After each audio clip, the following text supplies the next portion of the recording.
Hi, everybody. My name is Val. I am the mental skills trainer and author of Confident, Calm, and Clutch. Today, I'm going to talk to you a little bit about the mindset hack that will help you to become confident, calm, and clutch. All right.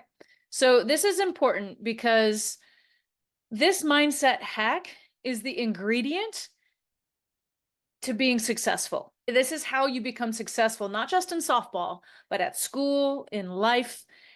And it's essential that you understand this component if you want to be mentally tough, if you want to be confident as you go about doing your things, if you want to be calm and not overrun by anxiety and nervousness, and if you want to be clutch, which means you can perform to the best of your ability when you want to and in big moments. This essential ingredient is what I call the mind-body connection. And in particular, being really deliberate about what you're thinking. As you can see, there's some components to this. First and foremost, you have the event. So when something happens, it could be a positive event, a bad event, a neutral event, but something happens. For example, on the softball field, you get a ground ball hit to you and it goes through your legs. It's just a moment. It's a moment in time. Or maybe you're up to bat and you get a hit. This is just the stuff that happens, the events that happen. What we know is that everybody interprets those events in a particular way. Let's say when the ball went through your legs, what thought happens right in the moment as that ball went through your legs? What kind of inner dialogue or self-talk do you have? Or when you got the hit, again, what kind of dialogue, what inner thoughts were going through your head? Because what we know is that those thoughts are going to dictate your consequences. So, what happens next? Your consequences are a combination of what you feel, so your emotions, happy, mad, glad, sad, right? All of those emotions, but it's also your reactions. And your reactions can be something you do, so it's an action that you take. Maybe you throw your glove on the ground, or maybe you jump up and cheer. It's what you do, but it can also be what happens in your body physiologically. For example, maybe your muscles tighten, or shed a tear, or your heart rate gets really elevated and starts pumping really fast. Our mind body connection, our brains and our bodies are connected, and the way we think is going to influence how successful we are because it changes our emotions and it changes what's happening in our body and what we do. So if you can learn to manage this process, you're going to be really effective. In order to give you an idea of what this is like in real life, we're going to play a game, okay? It's the finger guns game. So what's going to happen is I'm going to give you 1 minute. So don't start yet, but I'm going to give you 1 minute.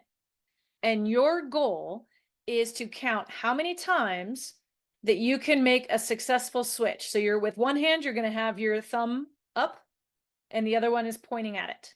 And then you're going to switch so that your other thumb is up in the air and your other finger's pointing at it. Okay. One successful switch without making any kind of mistakes. So you don't want to do like finger guns. You don't want to like to have two thumbs up or weird stuff going on with your hands. It's just a simple one hand pointing at your thumb, and then you switch. The other thumb is up and the pointing there. You're going to try to make as many switches as you can in 1 minute without making a mistake. If you make a mistake, that's okay. Just restart. And you're trying to see how many switches you can make in a row without making a mistake. So get ready because I'm going to start a timer. We are going to start in 3, 2, 1, go.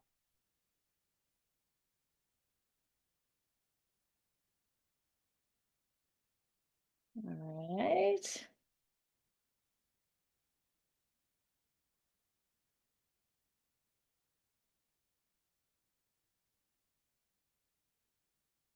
Keep going.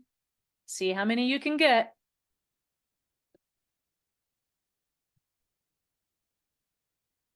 You're halfway there.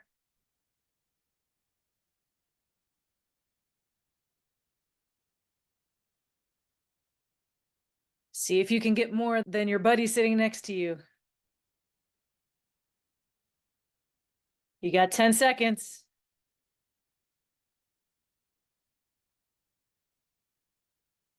3, 2, 1, stop. Okay. How was that for you all? Switching your finger and thumbs back and forth. Here's some questions that I want you to think about. Silly activity, right? Theirs was not particularly, maybe not too hard, but it requires a little bit of coordination, okay? But here's what I want you to think about. 1, how did it go? How many successful switches did you make in a row? Maybe it was 5, maybe it was 15, maybe it was 40. I don't know, but remember how many you did, because then you can practice this later and get better at it. But what I really want you to pay attention to and notice, what types of thoughts were you having when you started to make mistakes? Where did your brain go? Did you start thinking, ugh, this is stupid, I don't want to do this anymore? Or, gosh dang it, Susie next to me is doing really good, why can't I do this? Or maybe you made a mistake and you were like, it's okay, keep trying. I want you to just process what was actually going through your head while you were playing the game. And were those thoughts helpful? Did they help you keep going and keep trying? Or did they cause you to get frustrated, annoyed, and wanting to give up? Did you give up? Or did you try to keep going? What we know is that your mindset, the way you think about your abilities, is going to determine whether you learn and grow and develop, or if you give up and get frustrated and stop trying. Let me ask you all, do you believe that if I gave you lots of time to practice, that you could get good at this task? And the answer to this question is a key mindset that you need to have in order to be successful. And that mindset is what we call the growth mindset. The growth mindset is the belief that you can get better at skills, talents, intelligences, whether this is thinking you're good at math or thinking you're good at softball, or vice versa, thinking you stink at math or thinking you stink at softball.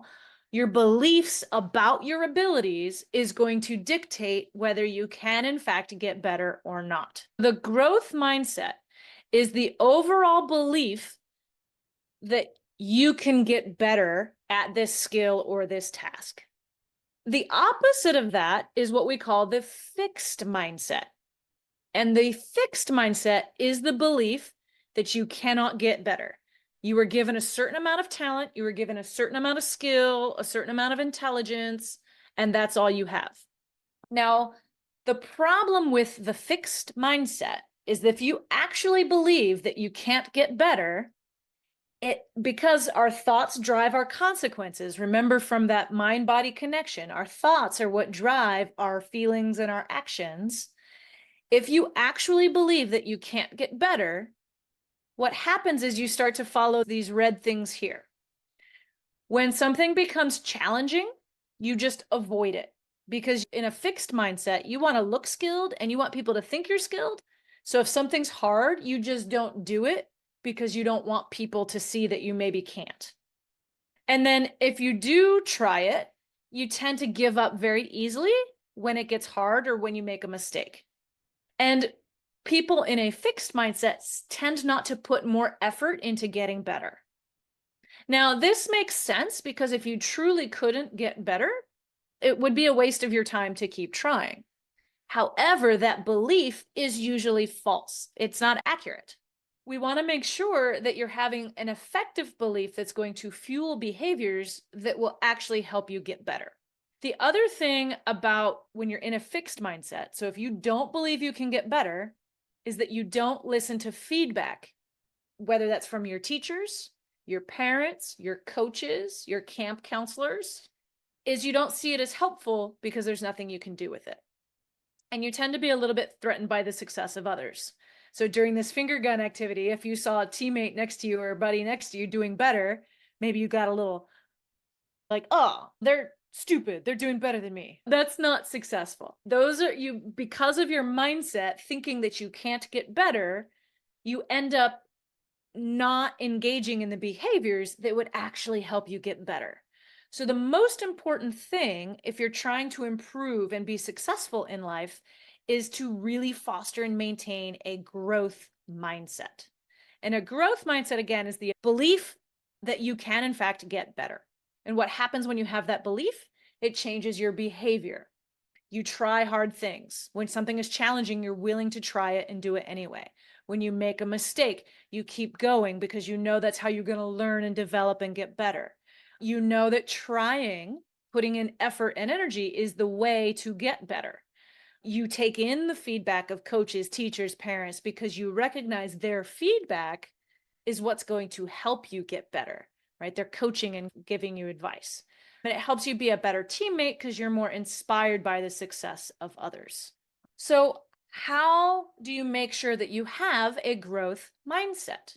Because believe it or not, this is absolutely something that you can develop. It is something that you can be intentional with and build. The first thing is that you're going to learn a very powerful word called yet. If you ever start having a thought in your head of, I just can't do this, I'm not good at this, insert some skill or ability. The trick is to add the word yet at the end of the sentence. I'm just not good at math yet. I'm just not good at taking ground balls yet. I'm not good at hitting with 2 strikes yet. And what that does is it helps reframe your brain into acknowledging you might not be good at it right now, but that doesn't mean you can't be good at it later. You just got to work on it. Okay. And that simple word, yet, helps you stay in a growth mindset. The other really important thing that you can do is really just make simple goals, simple, concrete goals for yourself and plans on how to get better. And the reason this is important is because it helps you see success. So let's say that you want to get better at hitting up the middle, we'll say. And every time I get on the tee, I'm going to practice on hitting it up the middle, right? And if out of 10 swings, I get 8 of them up the middle, then I know I've been successful. And that actually helps me see progress because when I showed up to camp, I could only hit 5 up the middle. All right. Those tangible goals, those concrete goals become evidence that you are, in fact, getting better, which proves your growth mindset that, oh, I can get better. Here's what we're going to do. We're going to do an activity. So there's 2 things you're going to do. First, you're going to create a simple goal for yourself. I want you to identify 3 things. First and foremost, what is one specific thing that you want to get better at? Pick one specific skill. Could be a hitting skill, a defensive skill, whatever, pitching, catching, but pick one thing. And I want you to define what you're going to do, how you're going to get better. For example, improve my throwing accuracy. And then I want you to identify how will you know that you've got better at that thing. For example, right now, for every 10 throws that I make towards a target, I'm only hitting the target 5 times out of 10. By the end of camp, I want to hit it 8 times out of 10. So very concrete, how do I know I'm being successful or that I've gotten better? And then you're going to identify at least one thing that you're going to do to help you get better at that. For example, if I'm trying to improve my throwing accuracy, when I'm warming up throwing with a partner, I will focus on using proper mechanics instead of just throwing hard, and I will keep my eyes on the target, which is my partner's glove. So that's an example. Make sure you're picking something very specific. And then the second thing that you're going to do is write down any fixed thoughts that you currently have about yourself. I want you to identify one. So maybe something softball related. What is a belief that you have about yourself that's fixed? For example, I'm not good at hitting fast pitchers. So you're going to identify a belief like that's true for you. And then you're going to write yet at the end of that sentence. And your goal is anytime you hear a thought come into your head of I can't or I'm not good at, your goal is to put yet at the end of that phrase, sentence, or thought that you're having. Okay? Go ahead and start crafting your specific goal and thinking of one thought that you have that's fixed so that you can put yet at the end of it.